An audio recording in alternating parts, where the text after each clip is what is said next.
Hello everyone, good morning. এখন বাজে সকাল 9টা। গোপুসোনাকে ভোগ চড়িয়ে আবিরকে নিয়ে স্কুলে রওনা দেব। স্কুলে গিয়ে আজকে অনেক কাজ। গোপুসোনাকে আজকে কলা, চিড়ে, দুধ, গুড় এইসব ভোগ চড়িয়ে গেলাম। আর দেখো, স্কুলে পৌঁছে আর্ট পেপার কিনে নিয়ে এসেছি আমি আর ঝুমা। আর স্যারকে দিয়ে এখন কাজগুলো সারিয়ে নিচ্ছি, কারণ নাচের ম্যাম বলেছে পাখির ডানা, পাখির ঠোঁট, পাখির কোমরের বেল্ট বানাতে হবে। তো এইগুলোর বাড়িতে নিয়ে আসার রিস্ক নিইনি। স্যারকে বললাম, স্যার আপনি একটু বানিয়ে দেবেন, আপনি কি ফ্রি আছেন? স্যার বলল, হ্যাঁ নিয়ে আসুন, আমি বানিয়ে দিচ্ছি। তো স্কুলে ঢুকে সর্বপ্রথম এই কাজটা আগে সেরে নিলাম। এইবার পেট পুজো করব। আজ আমাদের পিকনিক হবে, কি জানো, ঝালমুড়ি। এখন এইসব দৃশ্য দেখলে সেই ছোটোবেলার কথা মনে পড়ে যায়। তারপরে আর কোনো ভিডিও বানাইনি, ঝালমুড়ি খেয়ে টান টান হয়ে শুয়েছিলাম মেঝেতে, কারণ উপরের বাচ্চারা সব নিচে নেমে গিয়েছিল রিহার্সালে। দেন আবির বাড়ি ফিরে খেয়েছিল ধোসা, বলল ভাত খাবো না, বাইরে দিয়ে ধোসা যাচ্ছিল, ধোসা দেখে বায়না করছিল, তো ধোসা কিনে দিয়েছিলাম। তারপর দোকানে এসে দেখি কি কাণ্ড কারখানা, বাজ পড়ে দোকানের ফ্যান গেছে নষ্ট হয়ে। আবার ওই বাড়িতে গেলাম দৌড়াতে দৌড়াতে, গিয়ে ফ্যান এনে দিলাম তোমাদের দাদাকে। তোমাদের দাদা এখন ফ্যান ঠিক করছে, আমি যাব আবার ওই বাড়িতে।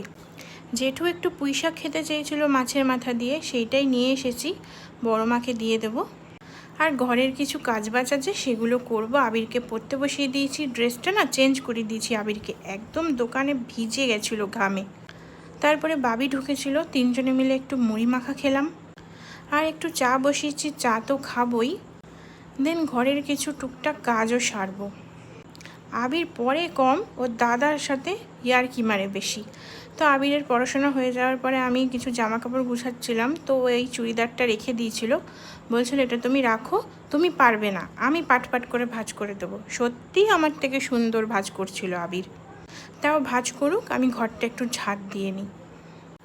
ঘর ঠর ঝাড় দিয়ে চা খেয়ে নিলাম। তারপরে সন্ধেবাতি দিয়েছিলাম, সন্ধেবাতি বলে না, ওই রাত্রিবেলা। যাই হোক, এরমভাবেই চলছে দিনগুলো।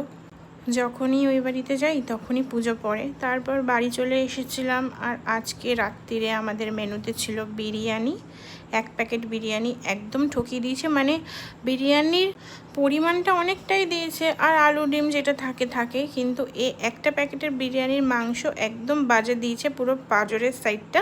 আর 1 প্যাকেট বিরিয়ানিতে লেগ পিস ছিল। আমাদের 2 প্যাকেট বিরিয়ানি আনলে 3 জনের এনাফ। তো চলো বন্ধুরা, আজকের ভিডিও আমার এই পর্যন্তই। দেখা হবে আবার আগামী ভিডিওতে। ভালো থেকো, সুস্থ থেকো, সাবধানে থেকো। অবশ্যই ভালো লাগলে like, comment and subscribe. Tata.